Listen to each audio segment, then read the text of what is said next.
We are testing two code readers head to head. On the left, we have Ancel, which is endorsed by Scotty Kilmer. It's the best of the ones from Amazon, or so they say. On the right, we have Autel, which is endorsed more by people on Reddit who say it's the one that mechanics use. They also say that you should have two. While all code readers read OBD2 codes, there's some overlap and things that they don't read as far as codes pertaining to individual makes and models. Now we're looking at the backs. Here's the Ancel. One thing I found interesting is that you can see the address of the place in China. Here's the back of the Autel. It mentions that it can retrieve some manufacturer-specific codes, and it's also made in China, though it does not give the address. Here they are side by side. I chose them both because they're on the beginner part of the spectrum. They both have built-in cables. Also, neither one is bidirectional.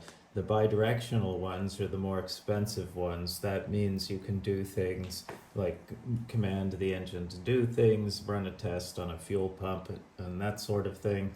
But it's not something we're comfortable with doing here, so we got the more basic models.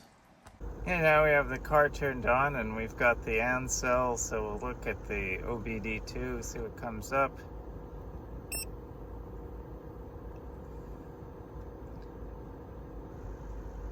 And then it gives us monitor status with readiness supported or not supported. This is all very different. And data stream supported and the protocol type, all different stuff. And let's see here, try exiting. So we'll look at the ECU. I'll read codes. No fault codes, interesting. So we'll exit and then we'll try IM readiness. Okay, so things might look good, I don't know. Does all this apply to this car? Well, who knows. Let's see.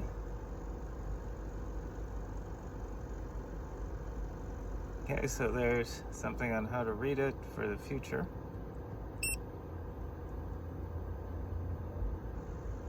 And there we are again. So we will exit and exit again. But look at the ECU too. And we'll read some codes. No fault codes, we'll exit. And look at ECU 3. And then enter. Read codes. Still no fault codes. Well, that's perhaps better news than the other one. Let's see. So, exit. Yes.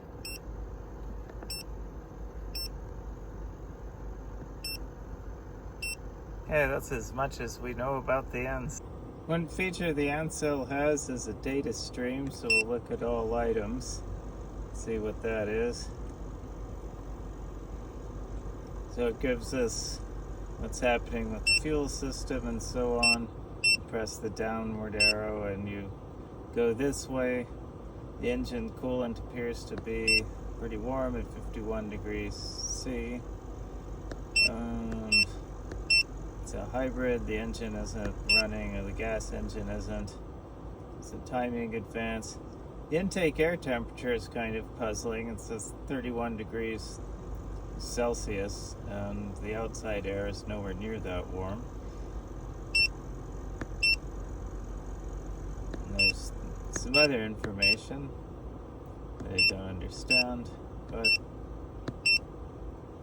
maybe we could try it with the car running at another time. This one's an odd one. We just plugged it in. There's no distance traveled since this was cleared, unless this is a refurbished unit.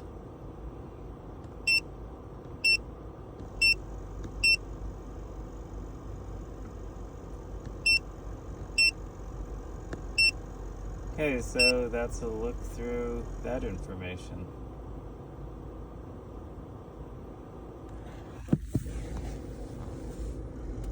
Okay, we'll look and see what comes up. We'll hit enter and start the scan.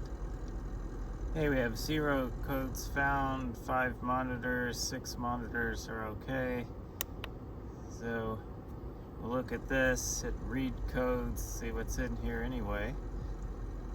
And say 7EA, 7EB, and 7E8. These generally indicate that the device is communicating with the engine, but we'll click here anyway, see what comes up.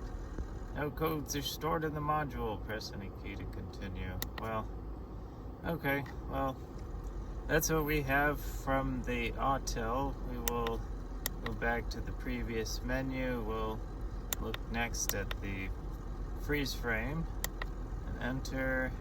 So that's the same stuff. Back to the previous menu. And we'll look at, let's say, IM readiness. It's inspection and maintenance. Enter. So same kind of stuff. And enter, and we will get out of here. Exit. This isn't an OBD test, so we are leaving. Okay, that is the Autel. The hope had been to use the code readers to figure out this ABS light. We also have a brake light on the dash that's on all the time, though the brake lights in the back stay off. It looks like we're going on to other means to try and figure this out.